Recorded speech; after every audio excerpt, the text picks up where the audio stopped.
સાથે ન કરવાના કામ કરી રહ્યા છે. પછી એ જ હાલતમાં મારા ફોટાને વિડીયો લેતો હતો. પણ એ પોલીસ હતો, એક જ ધમકી દે, પોલીસ તો કાંઈ ન બગાડી લે. મારા સુધી હતું ત્યાં સુધી મેં બહુ સહન કર્યું સર. વાત મારી દીકરીની આવી, પછી મારી દીકરીને વેચવા સુધીની. મને બસ ન્યાય જોઈએ છે, મને ને મારી દીકરીને ન્યાય અપાવો. મારી દીકરી સાથે ન કરવાના ડફલાયડે કરેલા છે મારી છોકરી. હું એક રાત મારા મમ્મીના ઘરે રોકાવા ગઈ હતી, ત્યારે ઘરની બાજુમાં ટેલર છે, લેડીઝ ટેલર, ત્યાં બ્લાઉઝ સીવડાવવા હું બેઠી હતી. આવી ન્યા જ બેઠો હોય છે, એની બેઠક ન્યા જ છે. લેડીઝનો ધંધો તો એ ન્યા જ બેઠો હોય છે. ટેલર લગભગ એના સપોર્ટમાં જ છે. ત્યાંથી હું નીકળી. એક રાત્રે જે ઘટનાનો બનાવ બની તે રાત્રે ઘરે કોઈ નહોતું, જ્યાં બેઠા હતા ત્યાં એણે જાણી લીધું. વાતમાંથી જૂના પાડોશી હતા એટલે એટલી વાતચીત તો આપણે થાય એમ. બધાના બ્લોક સરખા જ છે એટલે રૂમ ખબર જ હોય ને ક્યાં છે ક્યાં શું છે. એટલે સીધો ત્યાં લઈ ગયો. પછી તરત જ પાછળ આવીને મૂંગો દઈને અને મારું પેલા તો ટોક કાઢી નાખ્યું. એટલે હું કાંઈ કરી ન શકું. મારા પપ્પા એક જ અને મારી ઢીંગલી ઘોડિયામાં સૂતી હતી. પછી મેં ટ્રાય કરી મને બચાવવાની. એનું ફાટેલું ટી શર્ટ મારી પાસે હતું, મેં રજૂ કરી દીધું. ત્યારે એ ટી શર્ટ કાઢીને એણે મને મૂંગો દીધો.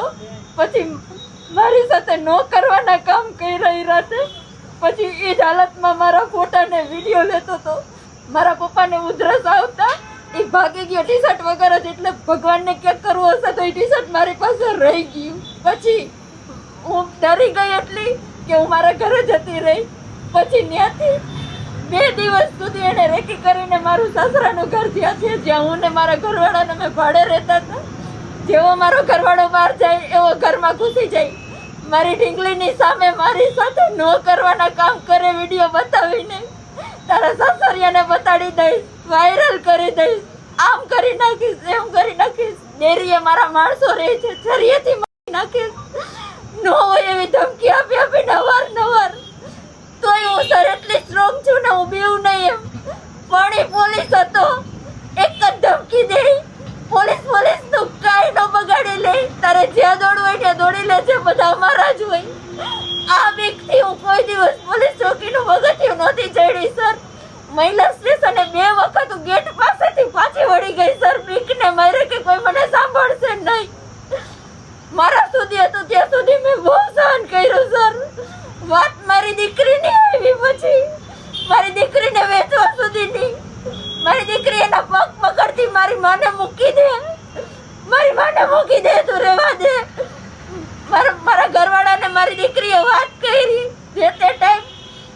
પછી મારા ઘરવાળાએ મને કીધું, આ વિશ્વ હિન્દુ પરિષદ વાળાનો હેલ્પલાઇન નંબરમાંથી મને નંબર મળી આવ્યા. એ લોકોએ મને હિંમત દીધી કે એવું ન હોય, કાયદાનું કામ કરે જ. ત્યાંથી મને હિંમત મળી. Thanks to Bangarwa sir. એમણે આ બધી પ્રોસેસ ટૂંકમાં મારું સપોર્ટ કરીને મને હિંમત આપીને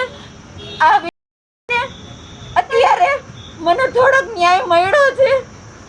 તમને બતાડું, મારી દીકરીની સામે એ આવી રીતે આવી જતો તો આ હાલતમાં મારી દીકરી ડરી ગઈ. મારી દીકરી મારી પાસે નથી આવતી, મારાથી બીવે છે. જૂના પાડોશી સર, એ પાછળની શેરીમાં જ રહી છે.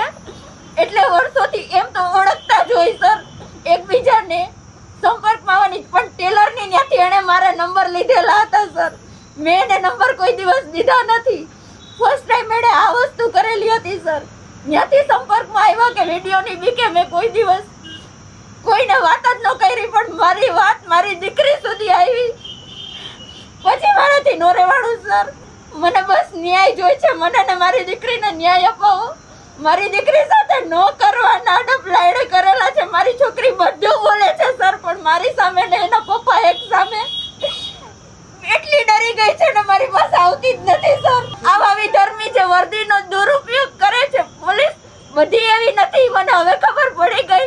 પણ આવા અમુક પોલીસને લીધે આ વર્દીના દુરુપયોગ કરીને હિન્દુ સમાજની કે કોઈ પણ સમાજની બેન દીકરીને આવી રીતે હેરાન ન કરે, એના માટે આવા માણસોને વર્દી ન આપો. અને બસ મને ન્યાય જોઈએ છે. આવા માણસને ફાંસીએ ચડાવો, એને ડિસમિસ કરો. મારી દીકરી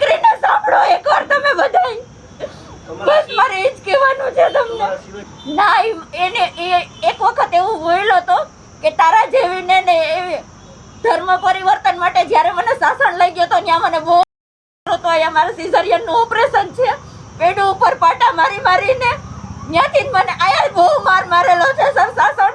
આવી જ લઈ આવ્યો તો મેં નથી પહેરેલું, ફેંકી દીધું તું.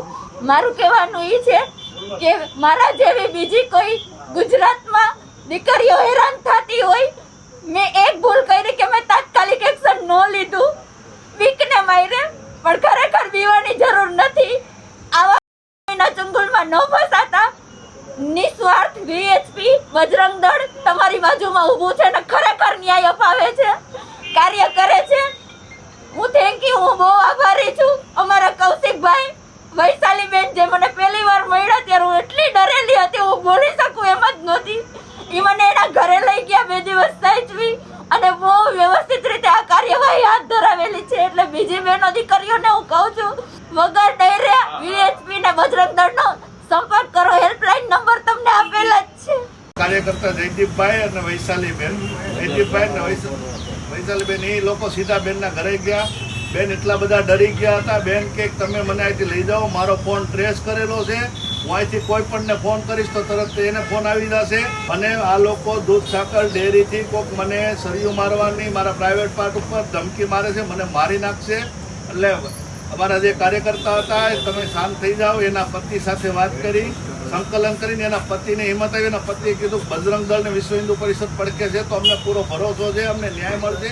અમે કીધું તમે સાથે આવો, સંકલન કરીને અને આપણે ગુનો દાખલ કરી. બેન એટલા બધા ડરી ગયા હતા, એના ઘરે રહેવા પણ તૈયાર નહોતા. 2 દિવસ અમારા કાર્યકર્તાના ઘરે એના 2 માણસને અમારા ઘરે અહીંયા લઈ આવ્યા હતા અને શાંતિથી સમજાવવા, સાંત્વના આપી. પછી એને હિંમત આવી. પછી અમે બેનને લઈને સીધા સીપી સાહેબ પાસે ગયા, કમિશનર સાહેબ પાસે. અને કમિશનર સાહેબે ખૂબ સરસ સપોર્ટ આપ્યો. કમિશનર સાહેબે કીધું કે આપણે જે કરવું પડે એ કરશું. કમિશનર સાહેબે પછી બાંગરવા સાહેબને કેસ આપ્યો, ડીસીપી ક્રાઇમ સાહેબને. ક્રાઇમ સાહેબ ખૂબ સાંત્વના આપીને યુનિવર્સિટી પીઆઈ સાહેબે બધું જ નિયમ મુજબ જે મુજબ થતો એ મુજબ ગુનો દાખલ કરી અને આજે વિધર્મીને બેસાડી પણ દીધો છે જેલમાં.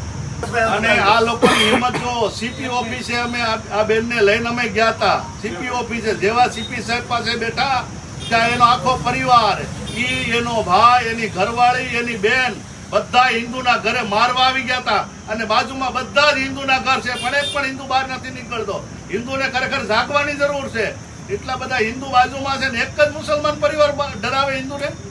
હવે બધા જાગવાની જરૂર છે. જે હિન્દુની બહેનોને આવી સુંગાળમાં ગમે સુંગાળમાં ફસાયેલું હોય, વિશ્વ હિન્દુ પરિષદ, બજરંગ દળ ગુજરાતમાં બધા જિલ્લામાં પથરાયેલું છે. જે ગામડામાં કોઈ તકલીફમાં હોય તો એનો સંપર્ક કરે, યોગ્ય ન્યાય મળશે.